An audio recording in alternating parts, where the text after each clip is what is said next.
Pode passar, por favor. Aqui eu dei o toque latino-americano, vocês veem que a gente já foi lá no Japão, foi na Europa, foi, né? E vamos aos Estados Unidos também, se vocês tiverem paciência, né? Que eu não estou com pressa, não. A Copa é só amanhã, né? Então, hoje a gente vai indo. Não, mas isso é muito bacana para ver, que é o seguinte, o Martin Chambe é um fotógrafo peruano, que é um fotógrafo índio mesmo, né? Ele é de origem indígena. Ele é um perfeito, muito parecido com esse aí, né? Fisicamente assim. Então isso é muito importante porque é o seguinte, você está vendo de início o mundo fotografado por fotógrafos europeus.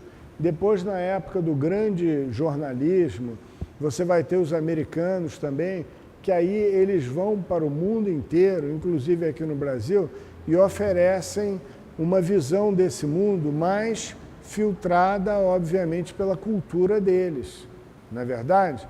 E aí, com o Martin Chambe, você começa a ter a primeira geração do fotógrafo local.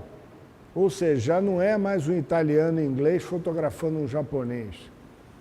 É um peruano fotografando o peruano, o que dá uma coisa totalmente diferente, porque é o acesso, é a aceitação, é a compreensão daquela cultura, né? Por exemplo, isso aqui, eu botei até por questão da Copa do Mundo. Amanhã todo mundo diz que vai ser o dia dos namorados perfeito, né? Com futebol, cerveja e a mulher quietinha do lado. Isso eu só estou transmitindo o que é dito pela população. Mas, não é verdade? O sonho do torcedor é esse aí. E isso aqui é a cerveja do peruano. Essa chicha é a cerveja dele, equivalente da cerveja dele. Quer ver? Passa a próxima, por favor. Ah, olha elas lá tomando as chichas. E olha que disposição, cada copinho, hein?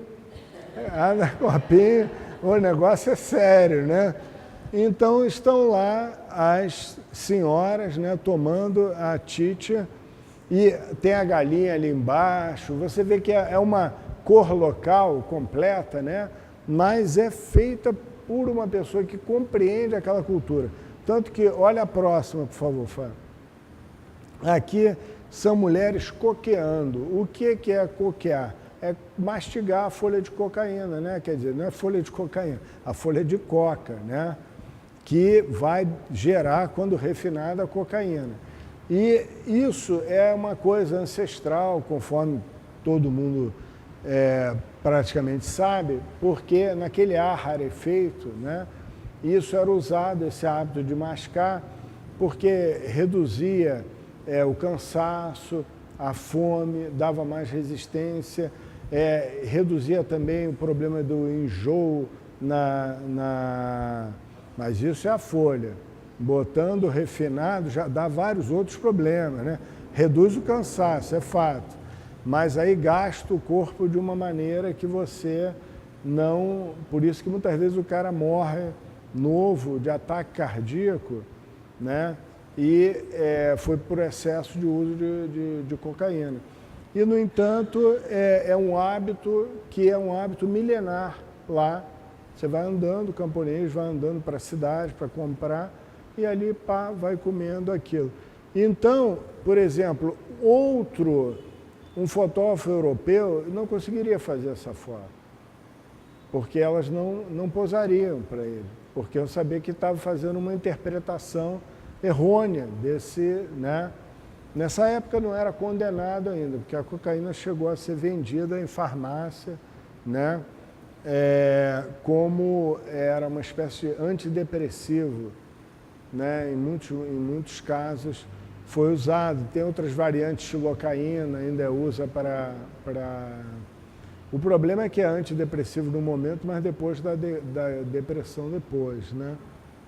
Assim, tudo que vai, já diz o Dalai Lama, você não deve se exceder em nenhuma emoção, nem na alegria extrema, nem na tristeza extrema.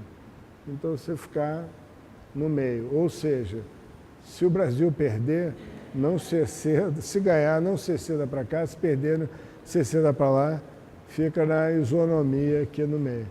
Pode passar. Olha que incrível. Aí está começando, vocês repararam que eu dei uma ênfase na mulher, né? Por quê? Porque nessa sociedade de colonização espanhola, a mulher era muitíssimo segregada, né? Então, nessa época, da década de 20, 30, que ele começa a trabalhar, a mulher começa a ter uma participação social mais ativa.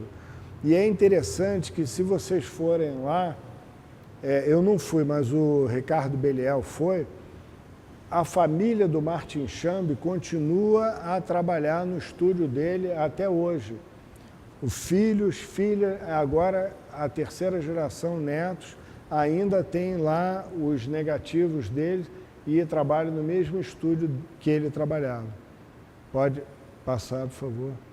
Aqui você vê que é uma coisa meio parecida com aquelas fotografias que você vai ter do senhor e seus escravos em São Paulo, feito pelo Militão Augusto Azevedo, que era carioca, mas radicado lá em São Paulo, e aqui feito pelo próprio Ferrez também, né? Embora seja raro. E você encontra alguma coisa assim nessa linha também lá no norte, na Fundação Joaquim Nabuco, naquele material da coleção Francisco Rodrigues. Não é da família, porque o Joaquim Nabuco era de uma família de senhores de engenho, né? Mas essas fotos que tem lá, que mostram o senhor e seus escravos e tudo, é da coleção Francisco Rodrigues, que vem a ser um primo do Nelson Rodrigues, o escritor, do Augusto Rodrigues, pintor. Pode passar, por favor. Aqui os músicos populares, de novo, né? Você vê. E ali você vê, esse aqui já está mais bem resolvido, o outro começou agora, ainda está com uma sandalinha, né?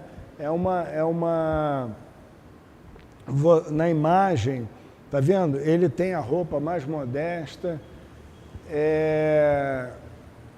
você tem toda uma análise social que você pode fazer nessas imagens, que é incrível, né? Daqui a 5 anos, provavelmente, ele já vai ter o seu terno também, ou talvez menos tempo, né? Porque a música, né, ainda hoje, né, em muitos lugares do mundo, é uma maneira de, como o esporte, né, uma maneira de ascensão social, né? Se você tem esse dom da música, você consegue vencer barreiras sociais que de outra forma você não conseguiria, né? Pode passar, por favor. Aqui o boxe, vocês veem que tem um diálogo entre as imagens, né? Porque tinha um lutador de boxe do Sander, mas aqui já um lutador encenando, né? Simulando um combate. E isso é um boxe de circo, né? Não são esses lutadores profissionais como a gente vê hoje em dia. Porque no circo era muito comum, tinha uma luta demonstrativa e tinha depois um desafio, né? Quem ousa enfrentar o Aquiles, não sei mais o quê, e ganharia, sei lá, 5 mil se conseguisse vencer o lutador, né? Isso ainda teve muito recentemente pelo interior do Brasil, né? Pode passar, por favor, Flávio. Esse é um caso interessante, que é o chamado Gigante de Paruro. Paruro é uma localidade, né, no interior.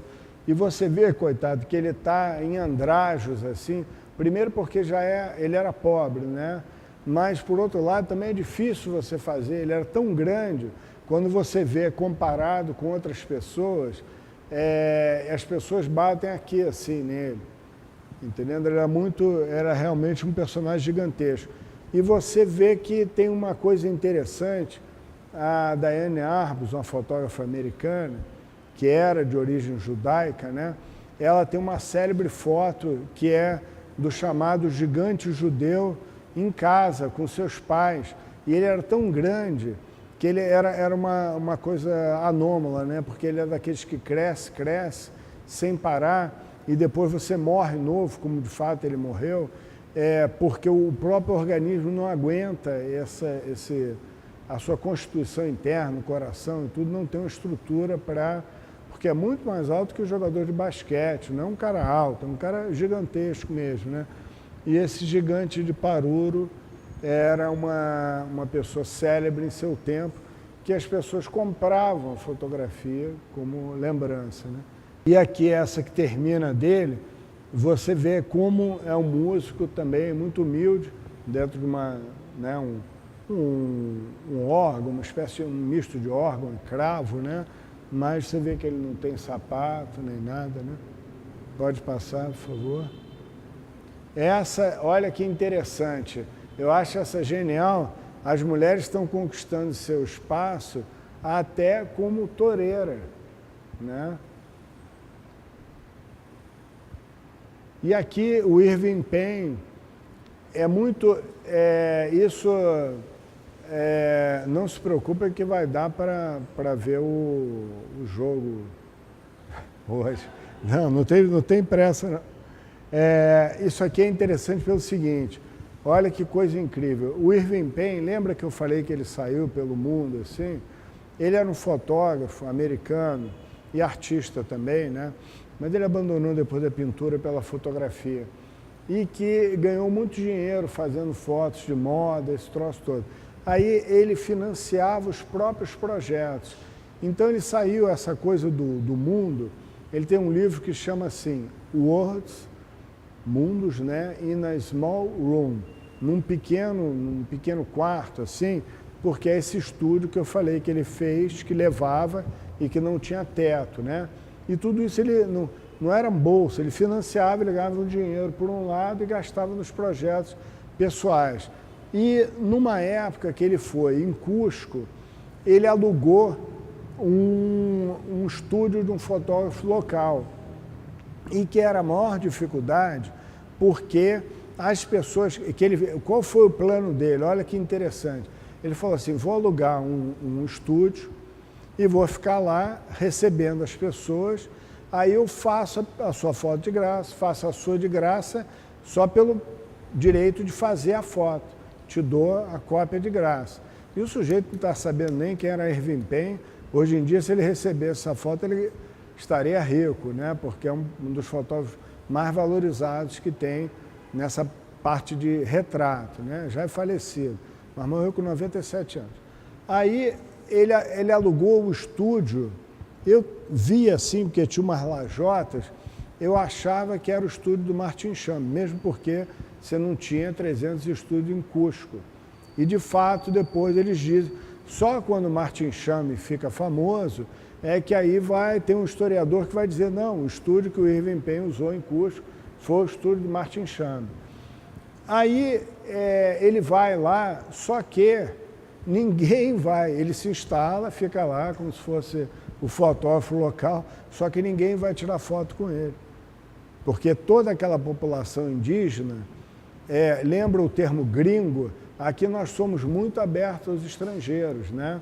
Você é estrangeiro, você até é bom, né? A gente acha que todo estrangeiro é bacana, não sei o quê. Pode ser um nazista, foragido, não sei o quê, mas você acha que é bacana, né? O gringo é um troço legal. No resto da América, gringo é uma ofensa, né? E as pessoas não se misturam, não se misturam. E o elemento indígena é chamado pela elite branca, ainda de origem espanhola, no Peru, de cholo. Cholo é um insulto. O Ferreira Goulart conta que Ferreira Goulart parece um índio velho, né? Quando ele foi exilado, ele falou que os caras chamavam, ele tinha dificuldade porque o sujeito chamava ele de cholo e não queria que ele, não imaginava nunca que ele era brasileiro, porque a aparência que ele tinha era semelhante à de um indígena latino-americano.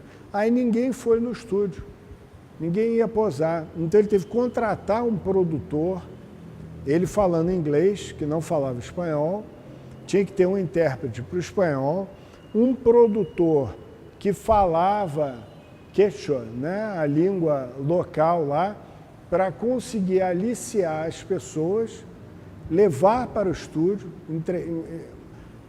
explicar a proposta, bom, você vai ganhar uma foto de graça, não sei o quê, levar para o estúdio, mas eles nem sequer falavam espanhol. Então você trabalhava em 3 línguas.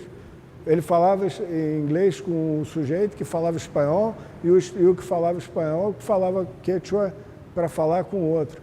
Uma dificuldade danada, mas um trabalho muito interessante, porque o Irving Penn, diferentemente do Richard Avedon, por exemplo, que é um fotógrafo famoso na época, mas que eu não gosto dele, tem implicância, porque o Richard Avedon era um cara muito... Sabe aquele cara que se acha? Está gravando, pode gravar. Ele se acha. Agora já morreu.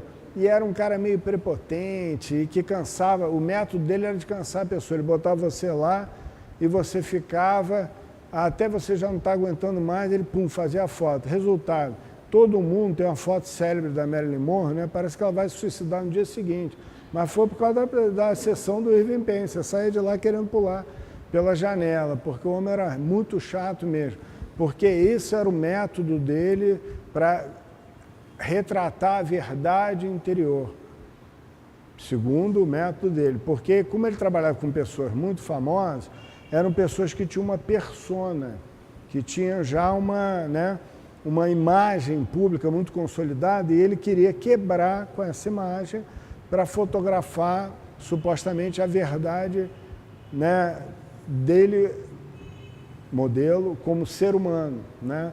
Mas era, na verdade, um sistema meio desgastante. Já o Irving Penn, que era baixinho, simpático, tudo, ele tinha um interesse genuíno pelas pessoas e saiu por aí fotografando. Essa série aqui, que são dos pequenos métiers, que se você traduzir small trade, vai dar o petit métier do Atget. Por quê? Porque foi inspirado pelo Atget. E vocês estão vendo ali, queijo escrito em francês, ele começa na França e na Inglaterra, diretamente inspirado pelo Atget. E esse trabalho que ele faz no mundo inteiro, hoje em dia, embora ele não é um antropólogo, ele é simplesmente um fotógrafo, mas esse trabalho está sendo, como ele tinha o respeito pelo outro, né? Esse trabalho que ele fez na Nova Zelândia, que tinha aquele chamado Mudmen, os homens que se lameavam todos, né? Os homens de lama. Essas fotos, em muitos casos, ele tem fotos de costumes que não existem mais e que estão sendo recuperados por antropólogos, o que é muito raro, né? Porque você tem todo um domínio da fotografia usada para a ciência que é feito com outro critério, que não é estético, né? Mas o trabalho dele era feito de uma forma tão respeitosa que pode ser e está sendo atualmente revisto. Mas não são essas fotos, que essas aqui são de europeus. Pode passar a próxima, por favor. Olha que interessante. Ele aí tem um estúdio, né? Tem um estúdio com fundo neutro e vem a pessoa, então é uma pose padronizada, né? Mas vem a pessoa com a seu... você vê que é bem diferente do Avedon. Está todo mundo rindo, todo mundo com a cara boa, né? Se fosse do Avedon, o cara já estava com a faca querendo pegar ele ali. E o francês não tem fama de ser o mais bem-humorado do mundo, né? Mas é porque ele realmente se interessava pelas pessoas, né? Pode passar, por favor. Olha só, você não vai incomodar um cara com um cutelo desse na mão, né? Muito. Pode ir. O leiteiro. Aí é um açougueiro. Pode ir. Isso é limpa chaminés, né? Aqui a gente não tem essa profissão porque não tem lareira, não tem frio. Aí, tranquiliza-se porque é a última, né? Mas essa eu tenho que falar alguma coisa sobre ela, que é uma pessoa interessantíssima, vale a pena vocês darem um Google, porque ela assim, dentro da história da fotografia, é um caso único, né? Por quê? Ela nunca foi fotógrafa profissional. Qual era a profissão dela? Babá. Babá de criança, né? Então, ela era filha de húngaro, pai húngaro com mãe francesa, mas nasceu em Nova York, né? Está lá, New York City, né? Nasceu em Nova York, morou um tempo na França com a mãe, quando era jovem, pequena assim, mas depois ela volta. O pai ainda, muitos aspectos são nebulosos ainda da biografia dela. O pai desaparece de cena logo cedo, ela fica com a mãe divide o apartamento com uma amiga, aí que entra o destino, né? Interessante, com uma amiga que é fotógrafa, que também era pobre e que encontra na fotografia um caminho, né?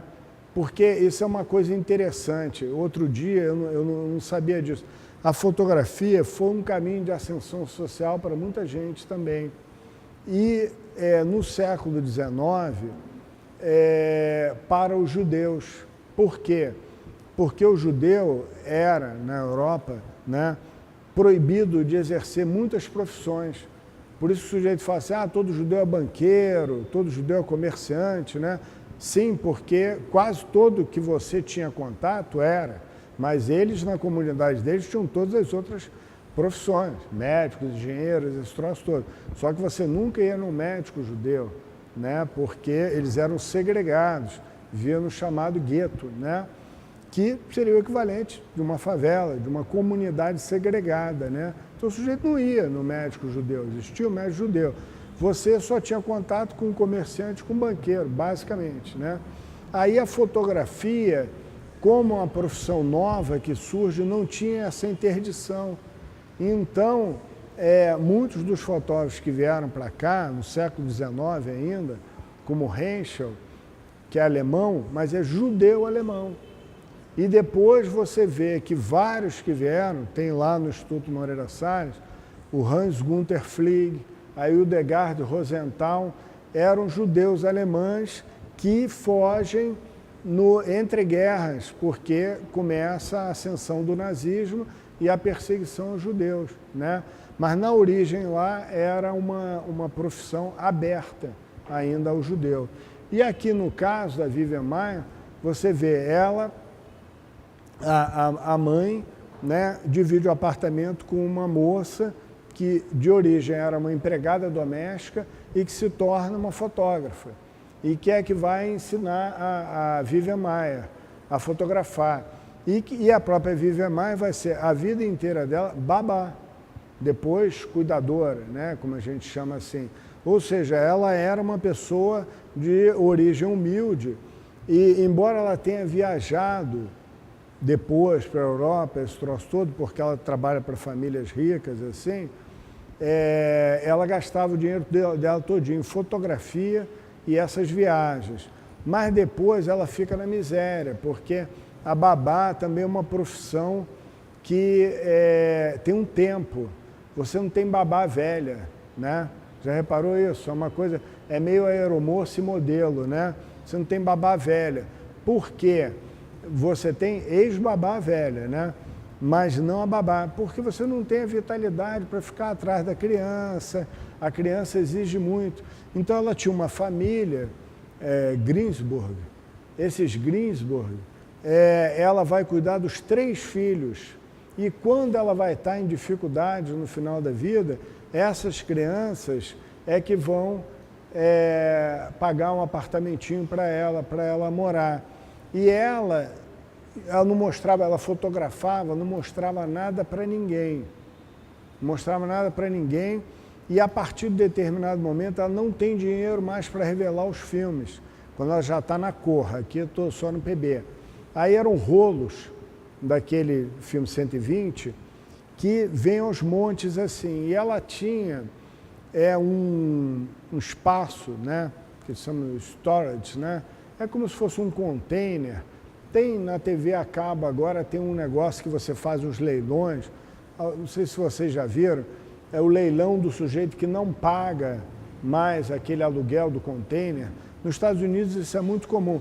Aqui a gente chama de guarda-móveis, né? Só que hoje em dia você não usa mais o guarda-móveis e o guarda-móveis geralmente é caro. E lá não, tem esse sistema de container assim, que até tem vários seriados aí, no Canadá, em Nova York, na Califórnia, que o sujeito vai leiloar o conteúdo de um container que a pessoa não pagou. Foi o que aconteceu com ela. estava tudo lá escondido. As suas máquinas, os filmes por revelar e tudo isso, e foi leiloado porque ela não pagou, porque ela não tinha dinheiro, ainda era viva. Isso foi em 2007, ela morreu em 2009. Aí houve essa descoberta, as pessoas descobriram a obra dela, que ficou sendo conhecida póstumamente, assim, né? Então é muito interessante porque é uma obra fortíssima, sofisticadíssima do ponto de vista visual, né? Mas feita por uma pessoa absolutamente desconhecida na história da fotografia até o momento da morte dela, né? Tudo focado no ser humano. Tá vendo? As pequenas coisas. Quando você vai vendo as imagens dela, aí você vai fazendo correlações que você percebe coisas assim que nem são influências, porque essas pessoas também não eram muito conhecidas nesse momento, né? Como o próprio Cartier-Bresson, que seria o mais conhecido de todos, né? Mas a Lisette Model nos Estados Unidos, né? Outras pessoas que estão fazendo fotografia de rua em Nova York, assim, e focando nesses pequenos trabalhos. O sujeito está ali ajeitando um toldo, né? As pessoas que vivem na rua. Aqui, em cima já do Empire State Building, você vê a condição de segurança zero, né? Não tem... Hoje em dia você fica todo amarrado, coisa. Ali era ainda dentro de uma descontração, assim, muito grande, né? Pode passar, por favor. Olha o engraxate, a figura do engraxate. Isso aqui já é um resumo da sociedade americana, né? Fantástico. Que você vai ver, tem uma coisa, o The Americans, do Robert Frank. O Robert Frank é suíço, né? Aí ele vai nos Estados Unidos ganhar uma bolsa da Guggenheim e fazer só imagens, porque ele não fala nada, ele não escreve nada. Essa crítica social, porque aqui você vê, não existe escravidão, mas será que não existe? Será que isso não subsiste de outras formas, né? E aí, de tal forma que, é exatamente nessa mesma época, 1954, de tal forma que depois a Fundação Guggenheim vai ser, quando o livro dele sai, que não sai nos Estados Unidos antes, o The American sai na França, pelo Delpire, depois sai na França, faz sucesso, aí tem uma edição americana, a Fundação Guggenheim é criticada e fala assim, pô, vocês estão dando dinheiro para o estrangeiro falar mal da gente. Falar mal da gente era mostrar a realidade como ela era. Então ele vai no sul, tem aquele pessoal da Ku Klux Klan, né, que eram entidades racistas que existem até hoje, né? Pode passar, por favor. E a Vivian Maier faz isso tudo, jornaleira. Aqui um antiquário, vamos chamar assim, um brechó, né? Ali uma delicatessen. Você vê a vivacidade da vida de rua, né? Que ela retrata, é incrível. Pode ir. Olha lá como é que as pessoas trabalhavam. Além do aspecto plástico, que é bonito, você vê que era segurança zero, né? Igual as fotos da construção, por exemplo, do Empire State Building, que foram feitas na época pelo... Estou até esquecendo o nome dele. Lewis Hine, exatamente. Eles fazem o Empire State Building assim, entendeu? Andando em cima das coisas sem cinto de proteção, sem nada. Olha aqui, ó, aquela senhora armeniana peitando a polícia lá. Está vendo que ele está com a mão? Ele está sujeitando ela, né? Senão ela, acho que metia um tapa, talvez até tenha metido antes, né? Que era essa coisa, a Nova York desse tempo ainda era uma nova... que a gente fala agora, Nova York tem uma imagem totalmente diferente, cosmopolita, mas essa Nova York ainda era como se fosse do Rio de hoje, né? muita coisa acontecendo na rua, muito conflito social, né? Pode ir, por favor. Aí na Flórida, eu acho, em Nova York, não sei se tem outra, vê se tem outra. Essa aqui é a última dessa senhora também vendendo ali, pretzel, né? Ah não, a última é essa de Chicago, aqui 71, isso mesmo. Tinha até esquecido dessa. Essa aqui, você vê, o tempo foi passando e olha como a visão dela foi mudando. Tinha uma ênfase muito humana no primeiro tempo. Depois, quando ela começa a trabalhar com cor, não mostrei nenhuma cor, né? Mas nesse meio tempo, de 54 para 71, ela começa a trabalhar com cor. E com cor ela vai tendendo muito para abstração, composição e tudo. Então você vê, quer ver? Volta só a última, por favor. Como uma imagem carregada, cheia de coisas, de elementos, né? Em quase todas as outras tem assim. Aí você vai para uma imagem que seria assim, completamente depurada, né? Bem sintonizada com a época. Ela teve uma evolução fotográfica muito sensível, né? Mas sem interagir com ninguém. Ela não frequenta lugar nenhum curso, não é aluna, foi dela mesma, né? Talvez ela visse exposição, autorretrato também. Que ela vale um Google realmente, essa parte do autorretrato, o autorretrato na fotografia já é um tema fantástico, né? E essa parte do autorretrato é interessante porque é meio assim, lembra que tem um poema da Emily Dickinson que fala assim, esta é minha carta ao mundo, né? E o autorretrato dela é meio disso assim. Eu acho que ela percebia que um dia ela seria valorizada e teve essa preocupação de ter esse local para guardar as coisas, né? Quando ela vivia mal, mas as coisas estavam bem guardadas. E ela fazia esses autorretratos que ela não mostrava para ninguém, né? Ela não mostrava para ninguém, mas ela tem, assim como o Rembrandt tinha, né?